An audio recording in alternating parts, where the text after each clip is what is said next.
Assalamualaikum warahmatullahi wabarakatuh. Ketemu lagi bareng gua di sini. Ketemu di podcast. Dan kalian tahu ini chapter keberapa? Keberapa yo? Chapter ke-4 ya. Karena sebelumnya kita udah ngebahas chapter ketiga kemarin ya. Nah, malam ini susah tidur lagi. Daripada susah tidur terus scroll medsos doang ya, mending kita coba produktif. Gua rekaman kali ini lagi-lagi hampir tengah malam ya, karena jam sudah menunjukkan jam 11:30 lagi-lagi. Kemarin juga pas gua ngebikin chapter 3-nya pas banget sekitar jam 12-an sih gitu, karena memang mau ngerjain dari siang. Sebenarnya udah jadi, cuma kan itu ada beberapa potongan-potongan kayak gitu, dan penutupnya itu loh, closernya itu yang belum selesai, jadi gua harus selesai malam itu gitu loh.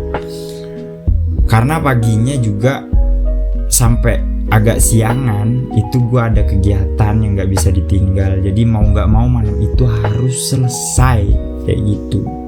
Dan gue baru inget bahwa gue punya PR upload podcast chapter 3 besok paginya, besok siangnya gitu. Akhirnya gue harus begadang tuh kayak gitu. Dan kalian tahu udah tengah-tengah gue mau nyelesain, gue ngantuk berat banget karena jam pada saat itu udah nunjukin jam 12:30. Akhirnya gue bukan tanpa sadar sih, tiba-tiba gue habis pegang handphone ngedit gitu terus ketiduran sebentar. Dan gue merasa bersyukur pada saat itu gue tidurnya larut gitu. Karena apa? Pada malam itu kebakaran. Serius, gue nggak bikin drama, tapi intinya pada malam itu gitu, baru gue tertidur langsung dari luar tuh rame, karena kamar gue itu kayak agak jauhan gitu dari rumah utama gitu. Langsung rame itu, dari rumah utama itu rame. Mama gue udah teriak-teriak ngebangunin, karena pas malam itu ada teman-teman gue nginep di rumah, ngebangunin temen gue itu gitu kan. Temen gue kira itu adalah maling gitu loh, rame-rame. Mama gue teriak-teriak kayak bangun gitu kan. Akhirnya gue kaget juga dong pada malam itu, dan ternyata kebakaran. Gila, gara-gara malam itu bener-bener hujan, kemudian ada saluran listrik gitu yang konslet. Ya untungnya pada saat itu hitungan gue masih siaga gitu, masih tidurnya cuma sekejap gitu, karena setelah gue tidur dapat beberapa menit itulah kejadian terjadi gitu. Dan semoga aja malam ini nggak terjadi lagi kayak gitu. Dan kalian tahu namanya orang tua ya, emak gua gitu kan, emak nih namanya mama ya, ngomel aja udah tuh. Selesai itu ya, udah dimatiin, udah capek-capek, udah ngos-ngosan ya kan. Bapak gua pada saat itu kebetulan memang lagi sakit gitu kan sebenarnya. Itu buset, itu nyiram matiin api itu berjuang kayak gitu, bertiga pada itu sama teman gua, udah ngos-ngosan tuh ya. Meskipun yang habis nggak banyak sih, setengah doang gitu, cuma belakang pas di area dapur gua aja tuh. Akhirnya di situ mama gua ngomel, intinya nyalahin bapak gua, karena memang pada saat itu saluran listrik itu kan memang bermasalah kayak gitu. Kayak kemarin tiba-tiba lampu di toilet gua mati kayak gitu, karena memang udah ngomel-ngomel, udah dibilangin itu harus dibetulin kayak gitu, kejadian kan bla bla bla bla bla kayak gitu kan, ngomel-ngomel gitu kan. Untungnya bapak gua ya gitulah, orangnya udah sabar sekarang gitu. Kalau dulu kan emang ya ibaratkan api ketemu api gitu loh, kalau sekali nyulut langsung gede gitu kan. Nah untungnya bapak gue sekarang kan udah semakin rental, semakin tua gitu, udah semakin wise, semakin bijak kayak gitu. Dia sabar aja gitu, masa iya, atau diem bahkan nggak nyaut sama sekali kayak gitu.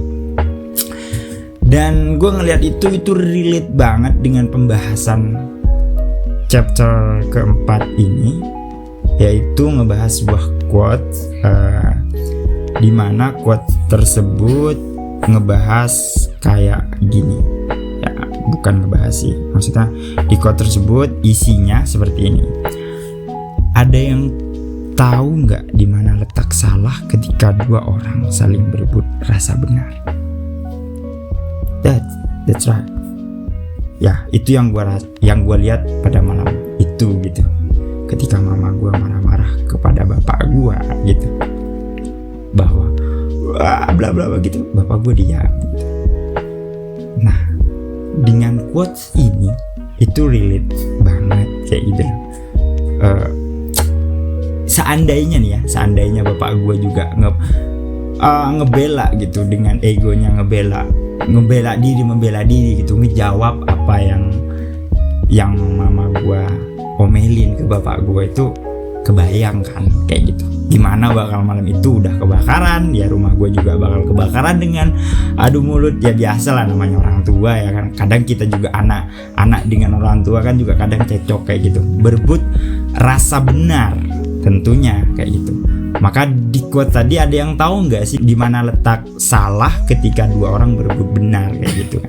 Makanya dengan hal ini gue juga ketika ngebaca quotes ini, gue juga inget dulu banget pesan yang disampaikan oleh guru SMP gue. Padahal gue masih SMP, di situ gue dipesenin seperti ini. Bukan gue doang sih, kawan-kawan SMP gue itu dipesenin bahwa lu nanti kalau udah berkeluarga kayak gitu, karena dia sedikit curcol lah pada saat itu, sempat ya gitulah, ada clash dengan istrinya kayak gitu. Maksudnya dengan urusan keluarga, tapi dia nggak secara gamblang ngomong gitu. Intinya kemudian dia mengasih pesan ke kita bahwa kalian kalau sudah nanti berumah tangga, jangan sampai kalian itu berebut benar, tapi kalian harus selalu belajar untuk saling berebut salah ketika sudah mulai muncul perdebatan gitu. Maksudnya katakan kan kadang kalau orang, ya gue di sini ngomong kayak gini dalam posisi gue belum beristri ya, belum beristri atau belum berkeluarga gitu. Tapi ini apa yang disampaikan oleh guru SMP gue. Katakan ketika istri udah capek nih kan, terus anak belum diurus atau cucian belum diurus kayak gitu kan. Itu kan kadang kita saling berebut ego tuh. Pak, urusin dulu tuh anaknya. Kita kadang juga lagi ngurus ini itu kayak gitu kan. Ketika seumpama ya amit-amit ya anaknya jatuh gitu, jatuh. Nah, di situ tuh kadang rentan terjadi cekcok kayak gitu. Papa sih anaknya nggak dijagain. Terus si orang tua lakinya ngomong, gue lagi ngerjain ini, lu nggak tahu gue lagi. Akhirnya gitu, dengan kondisi itu nggak bakal ketemu tuh letak siapa yang salah gitu. Ketika sama-sama keduanya saling berebut benar, saling membenarkan dirinya sendiri kayak gitu. Makanya gue miris banget gitu loh, beberapa tahun kemarin kayak gitu kan. Mungkin kalian sudah tahu semua kayak gitu loh. Semua tahu perihal kondisi Indonesia pada saat itu. Tahu kan? Kondisi saat pemilihan presiden. Gua nggak usah ngedeskripsiin terlalu panjang ya perihal kondisi negara kita pada saat itu gitu. Karena apa?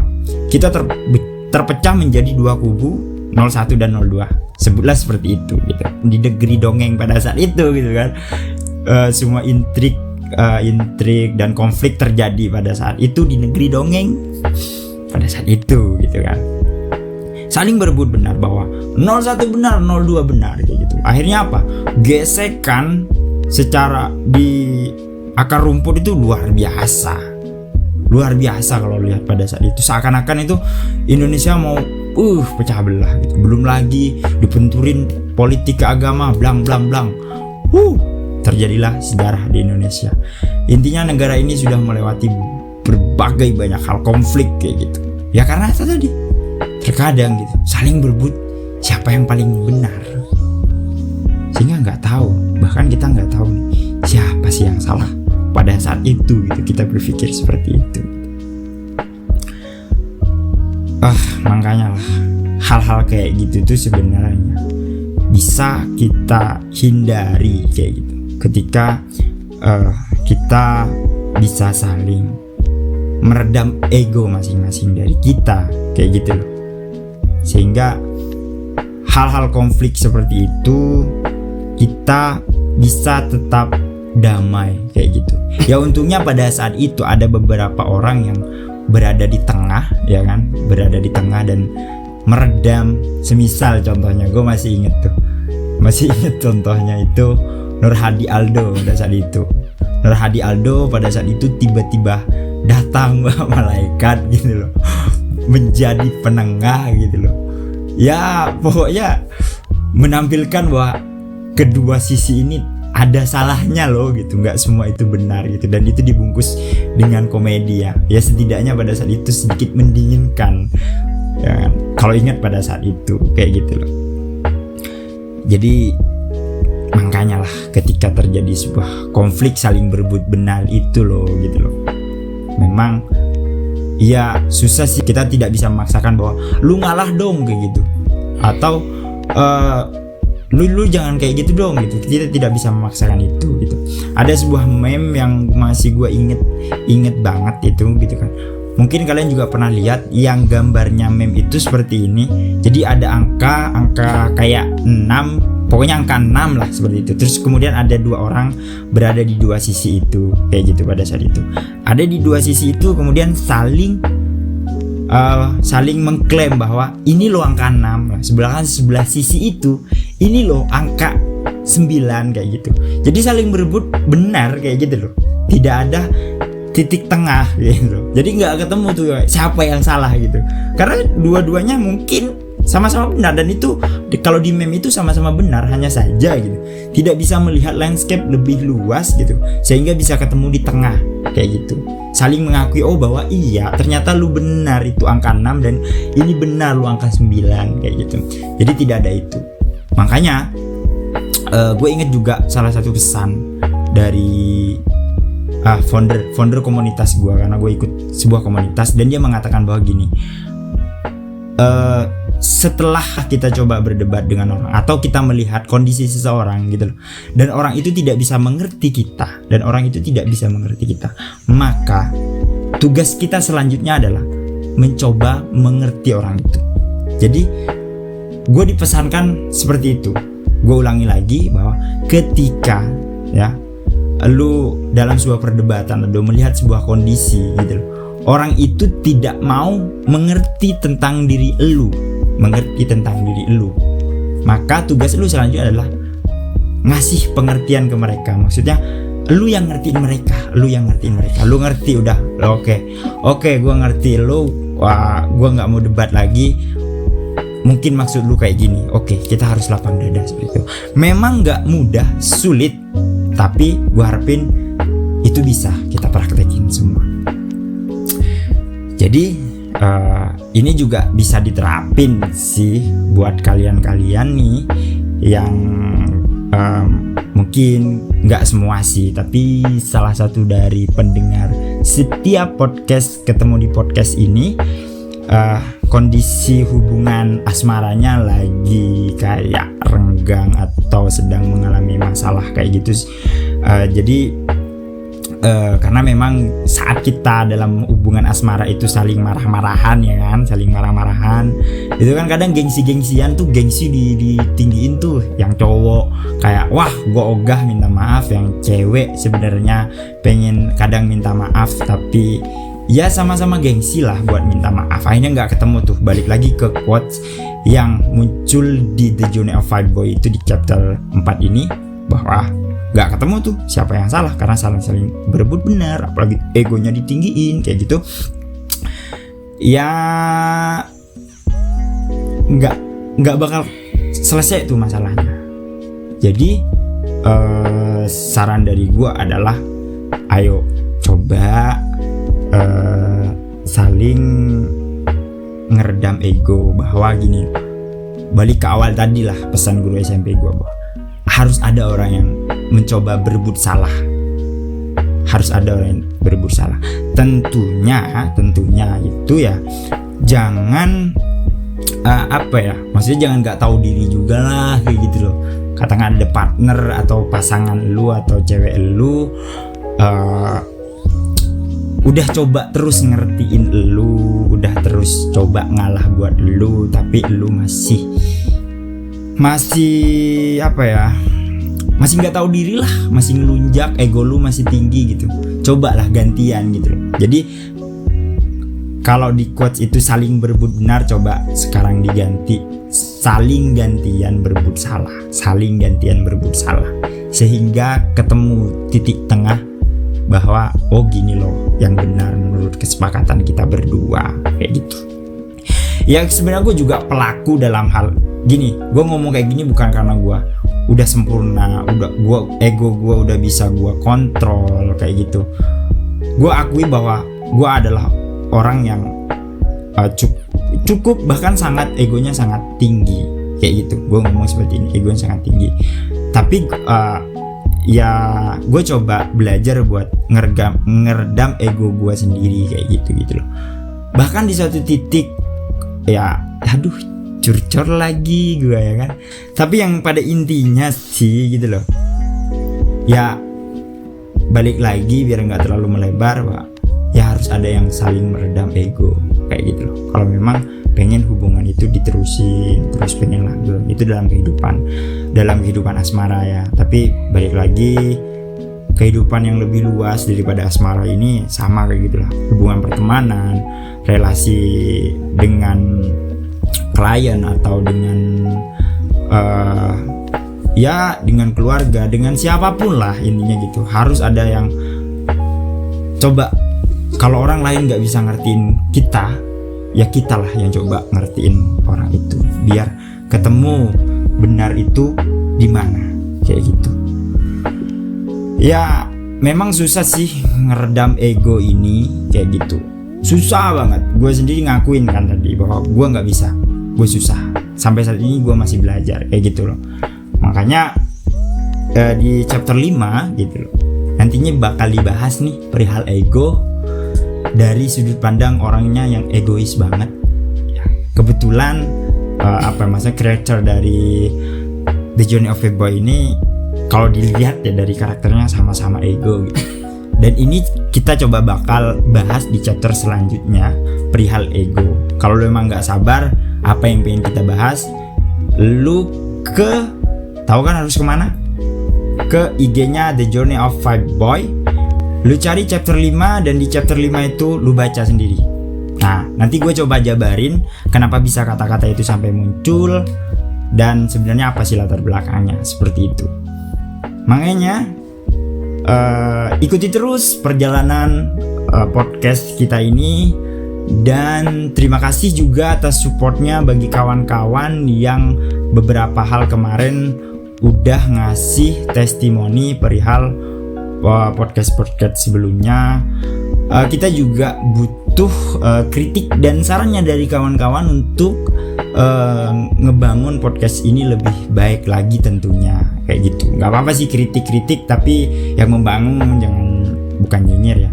Tapi mau nyinyir juga nggak apa-apa sih. Kita anggap itu adalah sebuah masukan kepada kita yang tetap membangun sih. Meskipun gue nggak ngerti ada yang nyinyir sampai bikin sakit hati.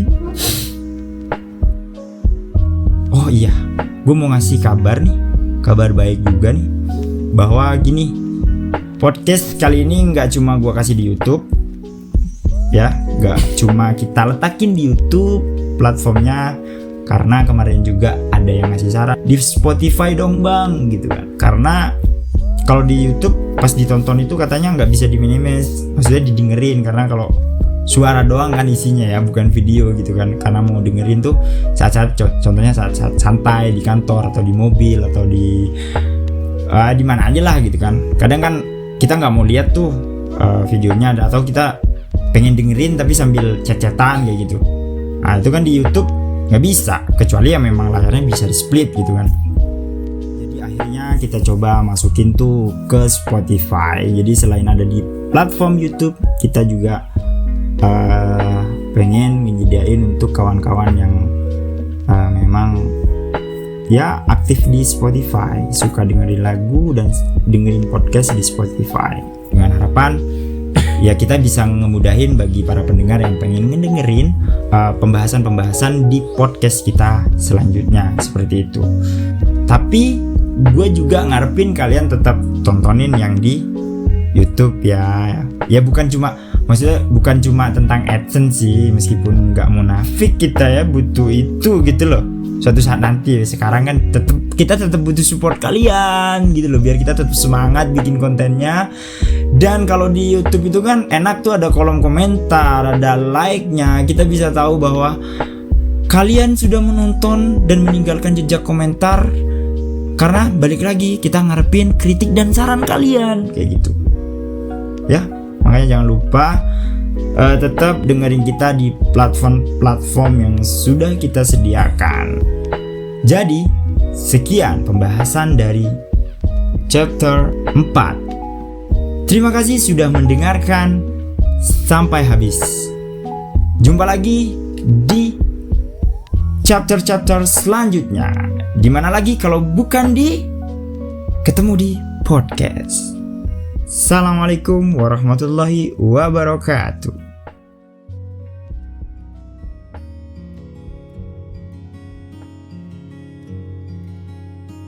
Benda